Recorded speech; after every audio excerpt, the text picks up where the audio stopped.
ये घटना इस तरह से घटी है। दिनांक 12/12/24 को पीरबहोर थाना अंतर्गत अशोक राजपथ में अवस्थित भोजपुर फार्मा मेडिकल दुकान पर 3 व्यक्ति कमीशन एवं रंगदारी की मांग में वहां गए थे, जिसमें आयुष कुमार सिन्हा मुख्य व्यक्ति थे। आयुष कुमार सिन्हा के साथ उनके 2 दोस्त भी थे।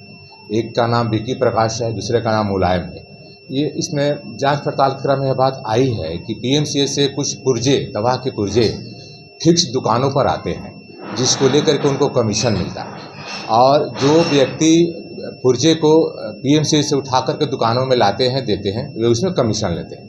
तो कमीशन की मांग को लेकर के, कमीशन के खेल को लेकर के ये घटना घटी है। उसी में रंगदारी की बात भी आ गई है।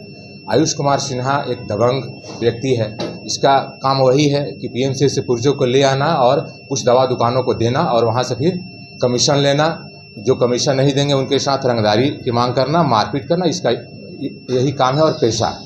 इसके अलावा ये एम्बुलेंस भी चलाता है। एम्बुलेंस में भी इसका कुछ खेल चलता है। एम्बुलेंस में भी जैसा कि बता रहा था कि जो कुछ पेशेंट हैं आते हैं, पेशेंट को बरगला करके ये कुछ फिक्स अस्पतालों में ले जाता है, निजी अस्पतालों में भी ले जाता है और वहाँ से इसको कमीशन मिलती है। तो दिनांक 12/12/24 को कमीशन और रंगदारी की मांग को लेकर के ये दुकान पर गया था और इसने मांग किया। दुकानदार बोला कि नहीं, अभी हम आपको कुछ नहीं देंगे, रंगदारी नहीं देंगे, कमीशन भी नहीं देंगे। उसी बात को लेकर के ये मारपीट करना शुरू कर दिया आयुष कुमार सिन्हा अपने सहयोग कर्मियों के साथ में। और मारपीट के क्रम में इसने फायरिंग भी किया, 2 राउंड फायरिंग भी उसने किया है। और फायरिंग के पश्चात दुकान के मालिक के बेटे को गोली लगी और वे आंशिक रूप से घायल भी हो गए। उनका पीएमसीएच में इलाज भी कराया गया। पीएमसीएच थाना में इस घटना की प्राथमिकी दर्ज की गई और पीएमसीएच नहीं, पीरबहोर थाना में इस घटना को लेकर के प्राथमिकी दर्ज की गई। पीरबहोर थाना के पुलिस पदाधिकारी एवं थानाध्यक्ष एवं अन्य कर्मियों के द्वारा त्वरित कार्रवाई करते हुए इसमें शामिल 3 में से 2 अभियुक्तों को, अपराधियों को, दोषियों को गिरफ्तार किया गया है। इसमें डीआईयू की भूमिका भी अच्छी रही है।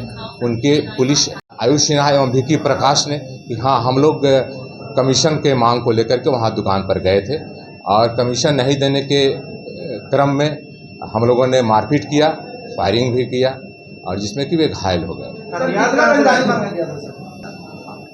ये उक्त रंगदारी की जो मांग की गई है उसमें रकम की बात, कितनी रकम थी, वो रकम का बात अभी नहीं आया, रकम की कितना रकम था।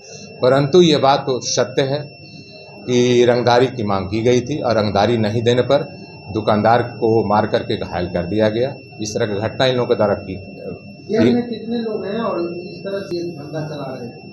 ये धंधा तो मैं समझता हूँ पीएमसीएच में चलता रहा है, पहले से चलता रहा है। और घटना में प्रयुक्त हथियार भी बरामद नहीं हुआ है।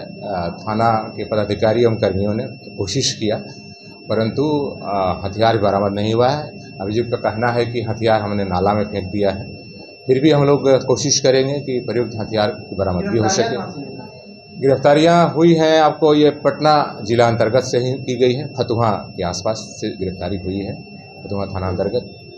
सर और गैंग क्या पीएमसीएच में सक्रिय हैं, क्या उन पर भी कार्रवाई की जाएगी? हाँ, ये बात सही है आपकी कि पीएमसीएच में तो इस तरह के कुकृत्य में लोग शामिल हैं जिस पर कार्रवाई होनी चाहिए। और जहाँ तक हम लोगों का अपना अनुसंधान का क्षेत्र है उसके अनुसार, उसके आलोक में हम लोग कार्रवाई करेंगे, चिन्हित करेंगे और कार्रवाई जरूर करेंगे। पहले भी सर हाँ, पहले भी पीएमसीएच के गेट पर एम्बुलेंस को लेकर के गोली चली थी और उसमें भी कांड दर्ज किया गया था।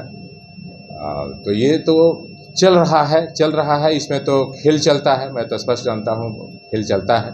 एम्बुलेंस में भी वही रोगी को जो ये दलाल हैं बरगला करके कुछ फिक्स्ड लोकल अस्पतालों में, निजी अस्पतालों में ले जाते हैं और जिसमें उनको कमीशन मिलता है। ये बात तो है, सही बात है। अब दुकानों की भी संलिप्तता सामने आई है, आ रही है कि कुछ दुकानदार भी इसमें खेल में शामिल हैं।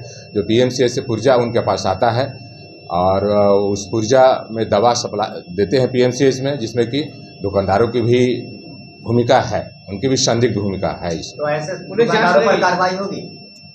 हम लोग देख रहे हैं अनुसंधान की परिधि में जो भी आएगा, पुलिस का हमारे कार्य क्षेत्र में जो आएगा उसके आलोक में हम लोग कार्रवाई करेंगे, जरूर करेंगे।